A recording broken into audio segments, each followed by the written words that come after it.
It took the director 5 years of pure graft to get this made. But was it worth it?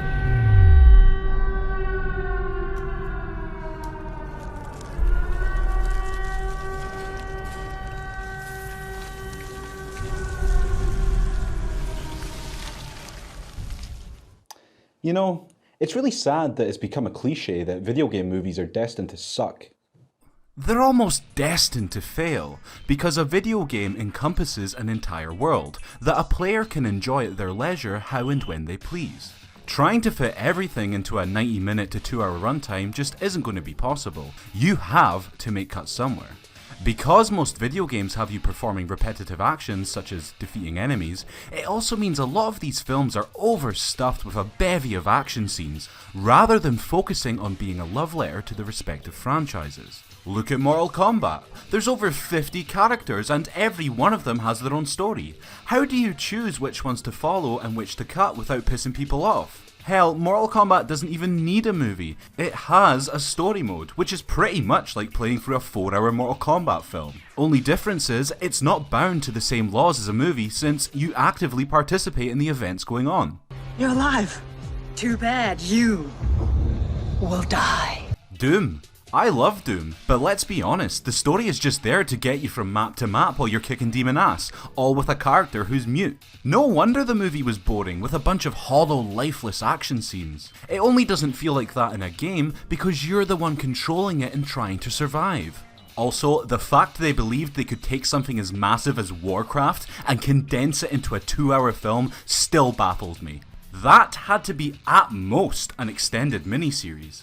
The Resident Evil films had a long run, but they barely resembled their gaming counterparts at all, and pretty much just lifted creatures and characters that people would recognise from the games and then did whatever they wanted with them. And it still got panned! However, Silent Hill felt different. Because it's a slow-paced survival horror with a focus on story and characters, if you could nail the game's mood, you would have one hell of a good horror film in your hands.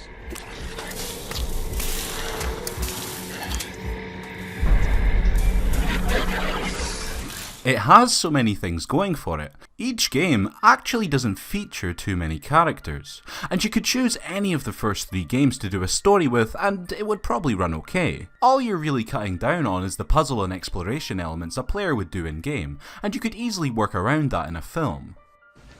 Easy peasy, Japanesey. The film follows Rose da Silva as she journeys to the titular town with her young daughter Sharon, meeting a policewoman named Sybil Bennett on the way. After arriving though, Sharon goes missing and Rose has to survive the town's shifts between 2 separate realities, a less threatening fog world and a more hellish otherworld. She goes in search of her daughter, all the while uncovering the town's sinister backstory, encountering a vicious cult and a dark tale involving a young girl named Alessa.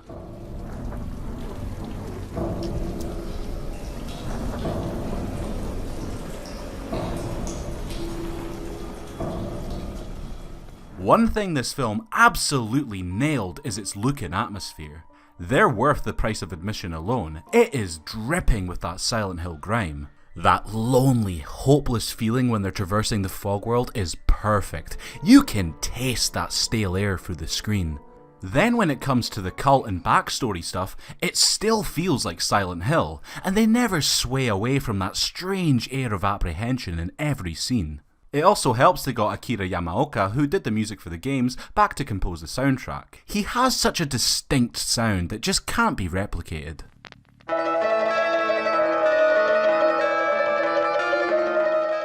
It's a gloomy horror film with very torturous, memorable kills of very likeable characters, and the entire climax is just this ballet of blood and gore. They managed to fit in a lot of great stuff for fans of the series. Most of the main characters are straight from the games, and the creatures are a good mix of iconic fan favourites and gruesome new creations. The pyramid head design here is so intimidating that they began to utilise this more muscular version in future games. Sean Bean and Radha Mitchell are actually Harry Mason, only split into these 2 characters. Though, to be honest, Sean Bean barely registers in the movie. You could take all his scenes out and have it just be about her, and the movie would have been better off for it in my opinion. I think this is the film's best feature. It gives fans what they came for, as well as hitting you with some fresh new ideas that are wholly its own. The transitions to the other world is so good, they borrowed that for future game installments too, with an alarm signalling something bad is going down and the world falling into that orange rusted decay. Whenever that siren goes off, you get excited and nervous, knowing something bad is going to happen, but it's going to be totally awesome too.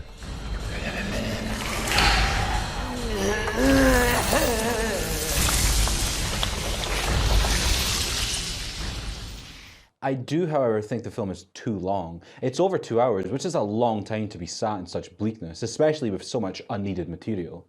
Also, despite the film feeling too long, they still don't do the best at explaining what's actually going on. I remember on my first viewing being a little baffled as to Rada's connection to Silent Hill. And Alessa's backstory is really dark, but some of the worst things are just glossed over. It's so easy to either miss out or misinterpret what's going on.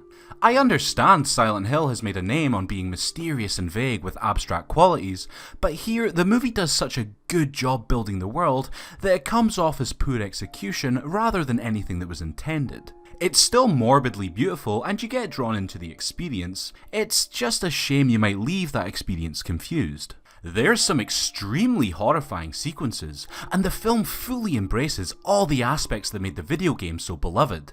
Silent Hill is still, in my opinion, the best video game adaptation to be made yet. It's satisfying for fans of the game, and for those looking for an atmospheric, violent, and highly memorable horror flick to drool over for an evening.